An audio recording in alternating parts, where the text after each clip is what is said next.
Les damos la bienvenida a Agentes de Transformación, un podcast sobre inteligencia artificial, aprendizaje y futuro. En este equipo somos Clara Kearney, analista de inteligencia artificial y automatización de la Escuela de Negocios de la Universidad de San Andrés y profesora en esta misma universidad. Pablo Sciola, profesor de la Escuela de Negocios en materias vinculadas a datos, analítica de datos y en particular inteligencia artificial. Coordino también algunos programas vinculados con estas temáticas siempre en el marco de la Escuela de Negocios. Yo soy Juan Manuel Álvarez, soy director ejecutivo de la Escuela de Negocios. Y acá Meli Masnata, yo soy profesora y coordinadora académica del Máster in Management en el área de negocios tecnológicos y digitales. Y bueno, ya estamos en este primer podcast cero, les pusimos como cómo arrancamos, cuál es el momento, y nos gustaba llamarlo inteligencias en disputa. Estamos todo el día hablando de inteligencias artificiales, no artificiales, y de alguna forma también nos da esa duda y ese desafío de qué es lo que la IA aún no puede enseñar, y decimos aún entre paréntesis. Así que vamos a arrancar con lo primero. ¿Qué es la inteligencia artificial? Y aprovechamos que lo tenemos a Pablo. Esta es tu posta. Bueno, a ver, es una pregunta que puede tener múltiples definiciones. No hay un consenso sobre una única definición de inteligencia artificial. Para poder abordarla nos tenemos que remontar a la década del 50. Ahí se pone el nombre de esto que se llama hoy en día inteligencia artificial, pero que en realidad tuvo durante estas décadas como diferentes líneas de investigación. Por eso hay diferentes visiones sobre definiciones de inteligencia artificial. Podemos decir que una de las primeras que ahora se me viene a la mente fue la de Alan Turing, ¿no? Que más que una definición lo que trata de hacer es, o lo que hizo fue un mecanismo de prueba de la existencia de inteligencia artificial, que fue lo que se conoció como el juego de la imitación, ¿no? Que está planteado en un paper, en un artículo de la década del 50, del año 1950 específicamente, que él escribe. Y ahí el abordaje que Turing plantea respecto a esto que hoy se llama inteligencia artificial, que todavía en aquel momento no tenía puesto este nombre, dicho sea de paso, porque el nombre se pone después, es que tiene que ver con la imitación del comportamiento humano de alguna manera, ¿no? En el juego de la imitación él plantea que una inteligencia artificial es tal, o sea, en realidad lo que él plantea es que las máquinas pueden pensar, lo plantea distinto, no usa el nombre inteligencia artificial. Una máquina puede pensar ante el hecho de que se está comportando como un humano en un juego de preguntas y respuestas, y quien hace la pregunta no puede distinguir si es una máquina quien le responde o una persona. O sea, hay una imitación del comportamiento humano. Este último tiempo, estos últimos meses, estamos escuchando más hablar de inteligencia artificial en términos de agentes, parafraseando a algunos autores, podemos hablar de agente racional, ¿no? El agente racional es un mecanismo a través del cual se consigue un objetivo y un agente tiene autonomía y tiene algún mecanismo de aprendizaje, ¿no? Y adaptación al entorno. Esta idea de agente racional hoy está con mucha fuerza, porque es una herramienta hoy de automatización en las organizaciones, ¿no? Agentes que hacen diferentes cosas en el marco de una organización. Vamos a escuchar hablar mucho de esta idea de agente, pero este es otro abordaje de una definición de inteligencia artificial que tiene que ver con racionalidad, ¿no? Y tiene que ver con el mecanismo a través del cual llegamos a un determinado comportamiento, el mecanismo racional justamente, que está basado o en objetivos o en utilidades, o sea, hay una medida de performance de ese agente que logra ese objetivo o esa utilidad determinada, ¿no? Entonces, hay explícitamente algo que direcciona ese mecanismo de racionalidad y que tiene que ver con ese objetivo que se pone. Por eso digo, hay diferentes aristas de la definición de inteligencia artificial y probablemente nos encontremos con más aristas a medida que va pasando el tiempo en una disciplina que estuvo durante décadas con ciertos avances. Se habló en algunos periodos inclusive de enfriamiento, y que desde el año 2012, por algunas cosas particulares que ocurrieron ese año hasta hoy, se ha acelerado muy, muy fuertemente, ¿no? Entonces, quizás para adelante también tengamos que repensar cómo llamamos a las cosas en algún momento, ¿no? Interesante porque me quedo con esta idea de lo dinámico, de lo cambiante, pero también por qué hoy empezamos a hablar de inteligencia artificial, qué es lo que cambió, qué es lo que está pasando en este ecosistema y por qué, si se quiere, aparece como esta moda o esta necesidad o esta urgencia. Ahí, Juanma, ¿vos cómo lo ves? Yo no lo veo como una moda, si bien, como acertadamente dijo Pablo, se viene hablando de esto hace más de 50 años. Creo que ahora se da una confluencia de varios factores significativos. Por un lado, tenemos una gran cantidad de capacidad de capturar datos o avances tecnológicos exponenciales, o sea, la capacidad de cómputo aumenta exponencialmente y nos permite capturar datos y analizar datos en tiempo real. Y además la humanidad empezó a ver éxitos tangibles con aplicaciones en el día a día de la inteligencia artificial y ve el potencial disruptivo y transformador que la inteligencia artificial nos brinda hoy básicamente en el día a día. Hay un impacto tangible, real, cotidiano. Y en ese sentido, voy a volver un segundo con Pablo porque dijiste 2012 Ujú. y me queda ahí, ¿qué pasó en el 2012? Bueno, un poco lo que acaba de contar Juanma, en realidad, porque la inteligencia artificial, si la miramos como tecnología, y es una mirada que también podríamos discutir un rato, tiene que ver con una convergencia de otras cosas que fueron sucediendo, que nos llevan, y justamente otras tecnologías también, que nos llevan al punto donde estamos hoy. En el año 2012, y voy a hacer breve la historia, se demuestra que las redes neuronales artificiales, una técnica algorítmica, podemos decir que existía ya desde hacía décadas, estaba planteada desde hacía décadas, se vuelve muy buena, muy poderosa para lo que es reconocimiento de imágenes, ¿no? Haciendo breve la historia, se demuestra que era mejor que otras técnicas algorítmicas, a través de algunas cosas que se fueron haciendo en esos años, en realidad lo que empezó también algunos años antes, que es etiquetando imágenes, una gran base de datos de imágenes, ¿no? Hablaba Juanma recién del tema datos, ¿no? Y esa capacidad de trabajar con grandes volúmenes de datos. Bueno, lo primero que se hizo en el año 2008-2009 es etiquetar imágenes y decir, acá hay un barco, acá hay un perro, acá hay un auto, ¿no? Hay un trabajo manual humano muy fuerte ahí. Y con esas imágenes combinadas con esta técnica algorítmica que existía ya desde hacía décadas, que son las redes neuronales artificiales, se lograron excelentes resultados en el reconocimiento de imágenes, ¿no? Y eso hizo que toda la línea de investigación de la inteligencia artificial, no toda, pero gran parte, se redirija hacia cómo podemos hacer mejor uso de estas redes neuronales artificiales, cosa que hasta ese momento no estaba ocurriendo. Y cuando miramos hoy los modelos de lenguaje, esto que usamos todos los días, ¿qué son sino redes neuronales artificiales, ¿no? Estamos donde estamos en parte porque en el año 2012, por ahí, 2012, 2013, esas cosas nunca suceden en un momento exacto, ¿está bien? Son convergencias de cosas que van sucediendo y al momento decís, mira dónde estamos, ¿no? Ocurrió esto. Y entre las divergencias y convergencias, interesante para tenerlo en cuenta qué momento estamos viviendo hoy, esto hay que enseñarlo y hay que aprenderlo. Y ahí Clary nos puede contar cuál es ese recorrido, cómo lo ves vos, cuál fue tu recorrido, porque mencionaste al principio cuando te presentaste primero graduada, y uno dice, bueno, hace unos años esto no existía o no existía para enseñarse o aprenderlo. Bueno, yo estudié negocios digitales en esta universidad y lo que me llama mucho la atención, retomando un poco el concepto de éxitos tangibles, es que cuando yo estudié negocios digitales tuve una materia de data science en la que hicimos modelos de redes neuronales para resolver distintos tipos de problemas.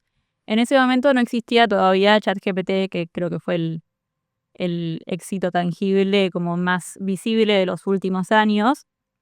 Y cuando inicié mi camino como tutora de esa materia, tampoco existía ChatGPT, hoy claramente existe, y lo que percibo es que obviamente fueron evolucionando los trabajos de los alumnos, pero en esa evolución se vuelve todavía más importante el pensamiento crítico, porque a medida que ellos van avanzando en el camino del conocimiento, más son conscientes de todo el desconocimiento, y si no son conscientes de ese desconocimiento, no pueden detectar cuando la inteligencia artificial se equivoca, porque se equivoca. Un recorrido para ir pensando y cómo vos también te fuiste formando. Y mientras ibas hablando pensaba en esto que nos como equipo siempre nos preocupa es cómo potenciamos este proceso de aprendizaje, sobre todo cuando tenemos que trabajar con negocios que están cambiando, están mutando, están evolucionando con la inteligencia artificial. Y Juanma, vos estás hace más de 20 años en las decisiones sobre cómo en una escuela de negocios hay que pensar en esa formación, hay que pensar en ese talento. ¿Qué pasa cuando la inteligencia artificial entra en el aula? Lo primero que vimos era esta dicotomía entre ver a la inteligencia artificial como un aliado o como una amenaza dentro del aula. La primera reacción creo que de todo educador originalmente era percibirla como una amenaza, pero claramente hay un montón de aportes de la inteligencia artificial al proceso educativo que hacen que podamos verla como una aliada y no como una enemiga. Desde la personalización del proceso de aprendizaje de los alumnos, desde aplicar inteligencia artificial a dar seguimiento al cómo va aprendiendo cada uno de los alumnos y qué necesidades específicas tiene, desde el apoyo a los educadores, o sea, piensen en un montón de procesos que los profesores realizan de manera automática y que les lleva un montón de tiempo de forma manual, que podrían simplificarse e incluso mejorarse a través del uso de inteligencia artificial. Ahí cuando te escuchaba también y antes de entrar a grabar, veníamos hablando sobre esta potencia. Y creo que hay algo ahí que trajo también Pablo sobre este es el año de los agentes, ¿no? De IA, y aparece con un poco ese hype.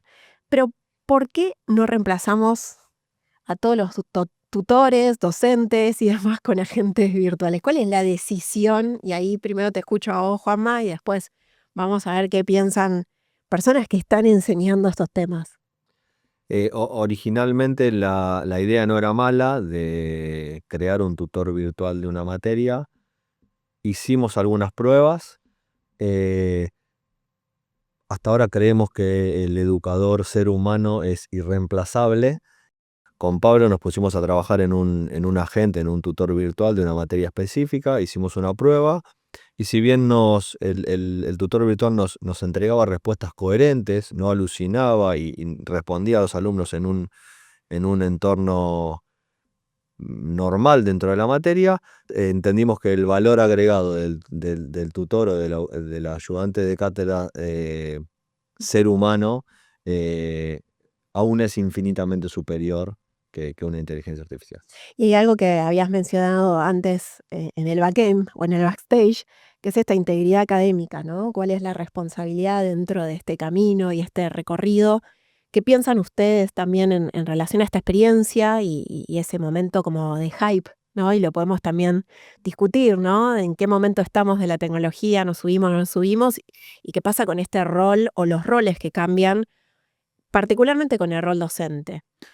Primero hay que pensar, obviamente estamos en el territorio de las opiniones, ¿no? A mí me gusta pensar en la inteligencia artificial como un complemento, ¿no?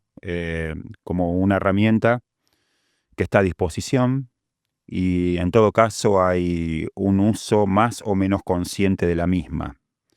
Y cuando digo uso consciente es que la herramienta tenga un propósito, ¿no? Si el uso de la herramienta en realidad contradice el propósito, y el propósito en este caso es aprender, es enseñar, no está cumpliendo su misión.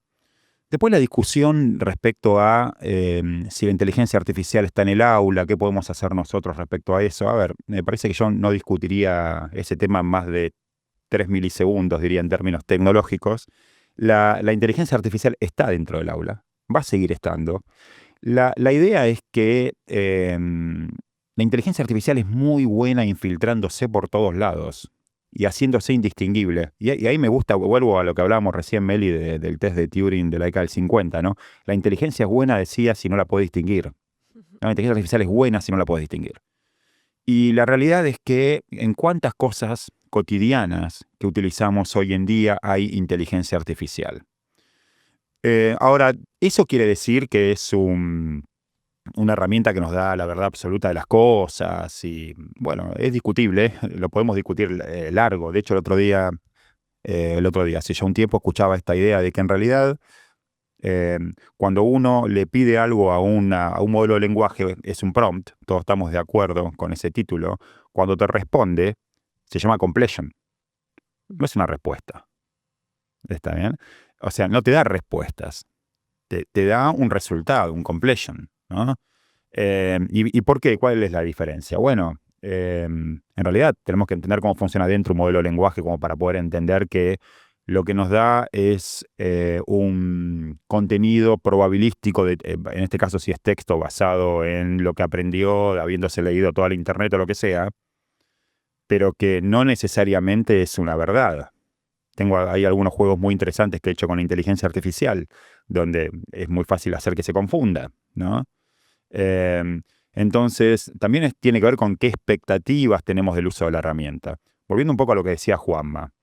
La herramienta ya está adoptada, va a seguir estando adoptada. Cada uno tiene que entender qué uso le da, cuál es el propósito y cómo eso se enmarca dentro del proceso en el cual nosotros estamos inmersos, que es un proceso de aprendizaje y la educación como tal, ¿no? La enseñanza.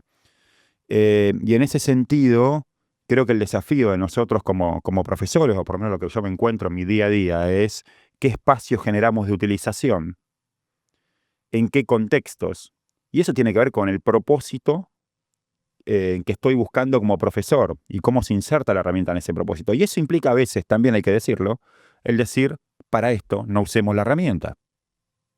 Porque tengo un propósito determinado, donde yo sé que si usas la herramienta contradice ese propósito, ¿no? En el proceso de educación. Entonces, tenemos que ver, esto que nos está pasando y que empezó hace tan poquito tiempo, porque, de nuevo, yo puedo hablar, yo doy clases de inteligencia artificial hace 8 o 9 años, cuando esto no era un tema. Pero desde octubre, noviembre del 2022, esto lo tenemos presente en el aula todo el tiempo y hace que también nos repensemos, ¿no? ¿Qué tipo de actividades generamos? ¿Qué tipo de cosas buscamos que los alumnos aprendan y con qué herramientas sí, con qué herramientas no? Y creo que también hay algo positivo en todo esto, y perdón por hacer la respuesta un poquito larga, que es que también ocurre, porque tenemos esta herramienta, que nosotros somos más eficientes en muchas de las cosas que como profesores antes nos llevaban mucho más tiempo. Algo de esto también dijo Juanma, ¿no? ¿En qué podemos dedicar ese tiempo que estamos ahorrando nuestra eficiencia en esa generación de contenido que antes nos llevaba muchísimo más tiempo? Y quizás en repensar qué cosas hacemos adentro del aula. Excelente, me respondiste muchas preguntas que veníamos trabajando y creo que en esta perspectiva y tu recorrido como educador, ahí me gustaría como alguien que recién arranca siendo profe y que también tomó decisiones valientes sobre por qué dedicarse a este ámbito cuando no estaba tan conversado.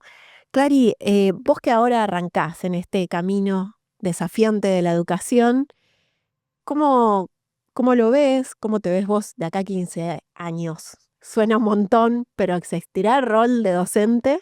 Y por otro lado, si querés conectarlo con por qué decidiste estudiar estas carreras y dónde te estás metiendo hoy, que estás haciendo mucho foco en inteligencia artificial. Bueno, yo en realidad cuando me recibí del colegio, me anoté en arquitectura. Suena distinto a lo que hago hoy, pero para mí tiene sentido. Siempre me interesó mucho la innovación y la creatividad y ser creativa. Y por cuestiones familiares había asociado la innovación con la arquitectura, pero después repensando y habiendo leído mucho, me di cuenta que hay 3 personajes de la historia que siempre me llamaron mucho la atención: Da Vinci, Gaudí y Picasso. Y para mí lo que los 3 tienen en común es el valor que le dieron y el tiempo que le dedicaron a educarse. Y creo que esa educación es lo que lleva a ser más creativo y a poder romper como esquemas en los lugares en los que hay que romperlos, digamos. Entonces, cuando estaba estudiando arquitectura y San Andrés sacó la carrera de negocios digitales, no lo dudé. No sé si tengo una explicación lógica, creo que fue más instinto. Pero bueno, a veces uno le traen cosas y no, como que no sabes muy bien por qué. Y después cuando, me recibí en negocios digitales, empecé a trabajar acá como analista de inteligencia artificial y automatización, empecé a dar clase y San Andrés saca la maestría en inteligencia artificial y creo que lo que explica por qué estoy estudiando esa maestría que es desafiante y es de la Escuela de Ingeniería es un texto de Italo Calvino, Las ciudades invisibles, volvemos a la arquitectura. Y ¿puedo leer el fragmento? Por favor. Marco Polo escribió un puente, piedra por piedra. ¿Pero cuál es la piedra que sostiene el puente?, pregunta Kublai Khan. El puente no está sostenido por esta o aquella piedra, responde Marco, sino por la línea del arco que ellas forman. Kublai permanece silencioso, reflexionando. Después añade, ¿por qué me hablas de las piedras? Es solo el arco lo que me importa. Polo responde, sin piedras no hay arco.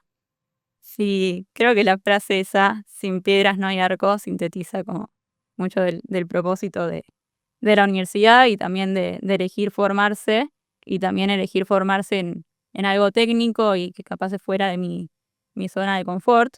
Pero creo que en ese tecnicismo, Picasso decía creo que fue Picasso, que lo más difícil era volver a pintar como un niño. Y creo que si uno se forma mucho, después puede como romper en el status quo y innovar. Excelente, y además me quedo con la convergencia que decía Pablo antes. Ahora hay una convergencia también de pensar cómo también diferentes lenguajes, diferentes perspectivas, como el arte, la creatividad. A veces uno no pensaría que la creatividad está totalmente asociada con la inteligencia artificial, así que buenísimo que lo hayas traído, buenísimo también conectar estos campos semánticos, estas miradas y estas formas de entender lo que estamos viviendo. Y ahí me gustaría también volver a retomar esta idea de, bueno, pero estamos en este momento que muchas veces los discutimos sobre el hype cycle, ¿no? Como el momento hype de la tecnología como inteligencia artificial. Pero eso, como siempre, puede llevarnos a un desafío más grande que es la frustración, ¿no? Porque ya sabemos, viene el valle de la muerte, o por lo menos es lo que dicen las diferentes curvas y metodologías y estudios, investigaciones y demás. ¿Qué hacemos si todas estas promesas, estos desafíos, porque acá somos todos muy tecnofílicos, ¿no? Nos encanta este camino y nos encanta pensarlo, pero ¿qué pasó cuando esa promesa no se cumple? ¿Qué pasa ahí, Juanma, cuando tenemos que gestionar expectativas? Porque cuando uno piensa en una escuela de negocios, está pensando en el futuro del talento que va a estar liderando y tomando decisiones y en un mercado y en un ecosistema. ¿Cómo dialoga todo eso y cómo eso se equilibra, si es que se equilibra?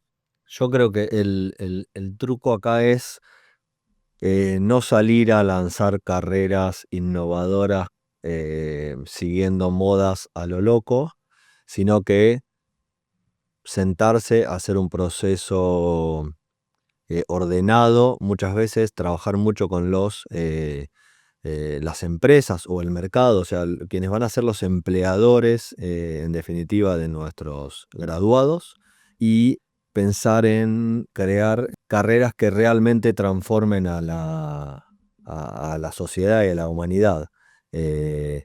Cuando lanzamos la licenciatura en negocios digitales, se terminó transformando rápidamente en la carrera más grande de la universidad. Y hoy hay algo así como 15 universidades que dictan la misma carrera de grado. Entonces, a eso voy con que es una carrera que termina teniendo un impacto muy grande a nivel general. Vuelvo sobre que el truco no es subirse a una moda y lanzar una carrera. Cuando la universidad analiza una carrera nueva, sin duda tiene un abanico de posibilidades y temáticas nuevas y disruptivas para lanzar, pero entiendo que tiene mucho cuidado en que sea una temática que tenga impacto real en la sociedad y que no sea algo que dure unos años y se termine. O sea, yo creo que toda la temática inherente a los negocios digitales llegó para quedarse, lo mismo que inteligencia artificial, que es otra carrera de las nuevas, y así es como pensamos. Es súper interesante porque también pensar en esto nos lleva al futuro del trabajo, y al futuro del trabajo, Pablo, en un momento hablabas de agentes, y uno si ve todo el tiempo las noticias, las tendencias, aparece como, bueno, los agentes van a reemplazar a las personas y sobre todo a los roles y a los trabajos. ¿Cómo lo ves vos y qué estás viendo también en ese ecosistema y con este diálogo y pimponeo que plantea Juanma de, bueno, tampoco sumirse a esa moda, y esto llegó para quedarse? De nuevo, en cierto punto, y cuando digo de nuevo es enfatizando lo que dijo Juanma, ¿no? Tenemos que separar lo que es coyuntural de lo que es esencial y mirar los procesos en el largo plazo, ¿no? A veces uno está mirando todo esto que está ocurriendo día a día. No hay materia o curso que yo dé de la materia de inteligencia artificial que de un semestre a otro no tenga que revisar. Permanentemente están surgiendo nuevas cosas. Entonces uno parece como que está en esa vorágine, pero cuando detenés un poco, mirás un poco las cosas con perspectiva, decís, pero para acá hay cosas que no se están moviendo. Acá hay cosas que son esenciales. Y recién te escuchaba y digo, cuando una de las primeras materias o cursos que tomé de inteligencia artificial fue mediados de la década pasada en el ámbito universitario. Y mis primeras clases hablaba de la idea de agente. 2 clases, 3 clases, agente. Y definía los diferentes tipos de agente, hablaba de agente de reflejo simple, basado en modelos. Hay el agente basado en machine learning. Y me parecía como una idea abstracta, ¿no? Como, es más, cuando empiezo a dar esos mismos temas en otros ámbitos, me llevo la idea de agente y sigo en mis primeras clases presentando la idea de agente. La verdad es que el mercado no hablaba de agentes. El mercado estaba hablando de otras cosas en aquel momento, mucho de blockchain, de metaverso, ¿no? Y hoy, este año, arranco esa materia y en mis 2 primeras clases hablo de agente. Digo, hay conceptos que son esenciales y que no cambian, y sí cambian, porque pueden cambiar, porque se producen también cambios de paradigma también en los tiempos, pero que son relativamente más estables. Yo creo que una de las cosas que es importante que hagamos es empezar a distinguir, y es difícil, qué es coyuntural de lo que es más esencial. Y tratar de poner foco o no perder de vista lo esencial. Estoy simplemente complementando un poco lo que decía recién Juanma, ¿no? Entonces, ¿estamos en un hype cycle? Sí, definitivamente. Estamos hablando de inteligencia artificial más de lo que a mí, de hecho, me gustaría. Por suerte, la idea de agentes nos vino a rescatar este año. Pues está hablando mucho más de agente. Y eso está bueno, porque ¿qué es un agente? Es una instanciación de esa idea de inteligencia artificial en algo concreto, específico. Es un algoritmo que te lee los mails. Es un algoritmo que está respondiendo a través de un sistema de mensajería a los mensajes de tus clientes. Es un algoritmo que te está haciendo un informe y te está generando un resumen ejecutivo. Es mucho más concreto. A mí me incomodaba mucho en los años anteriores hablar de inteligencia artificial cuando hablábamos en términos de negocios con ese término, porque de ese término que es casi hasta te diría filosófico, ¿no? El aterrizaje a temas de los negocios costaba. No porque no estuviese sucediendo, sino porque sentía que hasta semánticamente había un espacio ahí que había que cubrir, ¿no? Y la idea de agente hoy creo que nos viene a ayudar en ese sentido. Interesante porque también vas trayendo como estos cambios y cómo conceptualizar, entender, nos hace la diferencia, ¿no? Y hay algo de, bueno, parece que todo está dado, puedo estudiar en mi casa solo, sola, y hay algo de la capacidad reflexiva, esto que traía Clary al principio del pensamiento crítico, de ese recorrido que hacemos en una universidad. Y ahí les voy a hacer una pregunta a los tres, como para ir cerrando, y también, ya que este es un primer capítulo muy ambicioso porque tiene esta idea de plantear muchos temas, pero después en los próximos vamos a ir enfocando, cambiando las reflexiones sobre estos ejes, o no, o sosteniéndolos, por eso también es un momento interesante. ¿Dónde cruzamos esta frontera? ¿Dónde la marcamos para decir, cuando estamos transformando con inteligencia artificial, nos estamos transformando? Cuando tenemos que pensarnos como protagonistas o agentes de transformación, que es un poco la idea de este podcast y ese nombre, ¿Cómo lo ven ustedes y cómo se piensan ustedes también en las prácticas cotidianas, ¿no? Uno puede decir, bueno, vos decías, bueno, me lee los mails, listo, es una forma muy concreta de cómo está transformándote la inteligencia artificial en una práctica, pero ¿hasta dónde? ¿Hasta dónde dejamos que la inteligencia artificial esté en lo que hacemos todos los días? ¿Hasta dónde creen ustedes? Porque quizás ya cada 2 semanas nos damos cuenta que no, que tiene que ser todo. Y sobre todo pensando en ser protagonistas y agentes de transformación. ¿Clary? Uf. Creo que es importante volver a las bases. Por más de que una gente lea tus mails, creo que sigue siendo importante leer. O por más de que una gente te escriba los mails, creo que sigue siendo importante saber escribir y enseñar la escritura, porque es el modo que uno tiene de pensar.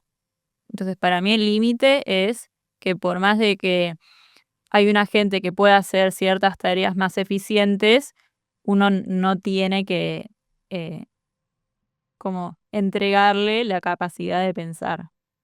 Ese es un límite, una frontera, y ahí un poco Juanma hoy cuando estábamos también por empezar me decía, uy, a mí me desafía escribir, mira mi letra, yo involucioné.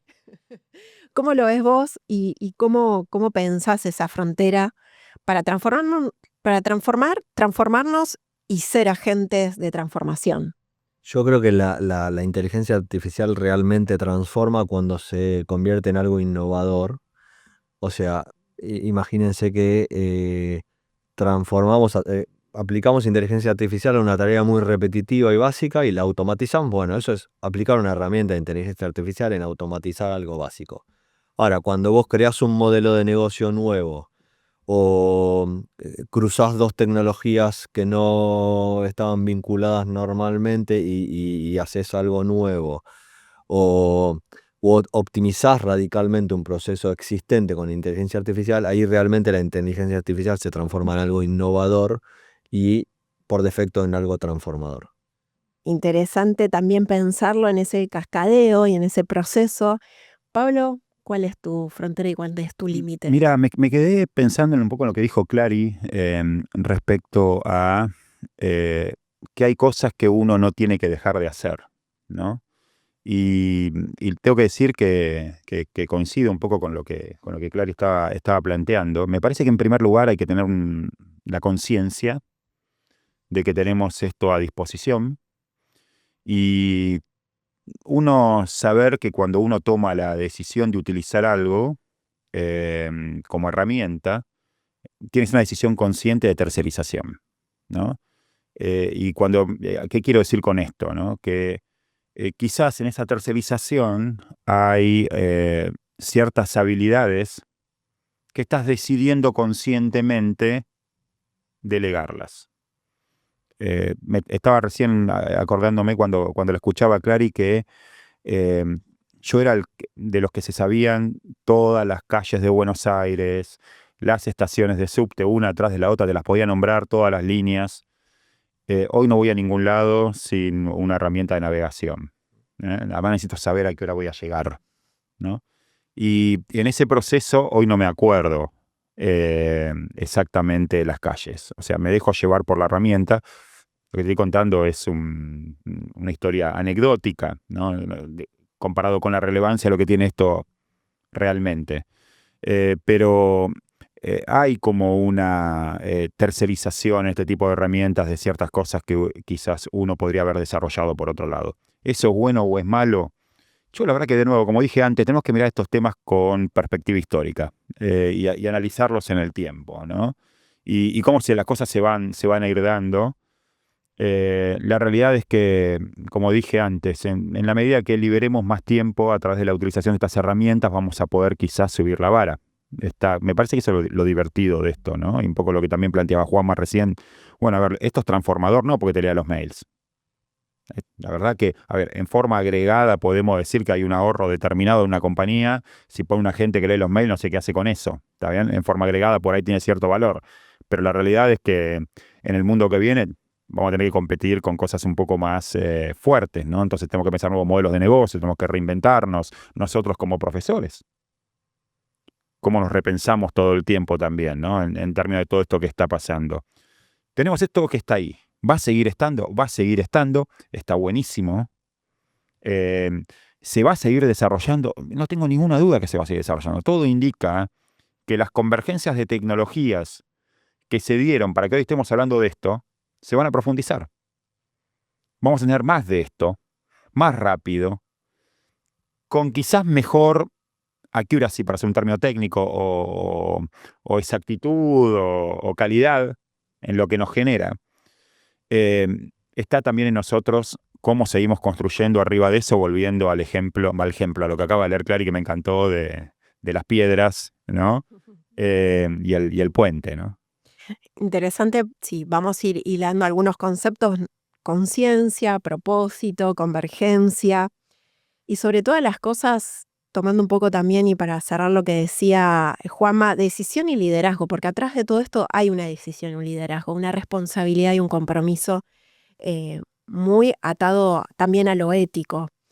Les agradecemos mucho a quienes nos hayan escuchado ahí, estén escuchándonos. Les contamos que se vienen nuevos capítulos y que lo que buscamos dentro de este podcast es traer a personas que están pensando, haciendo y enseñando en estos temas, y sobre todo tratar de responder esta pregunta de cómo potenciamos este proceso de aprendizaje, de enseñanza, sobre todo cuando hay negocios que se están transformando y estamos en una danza y en una carrera en la que tenemos que parar y pensarnos como agentes de transformación. Muchísimas gracias y las escuchamos en el próximo capítulo.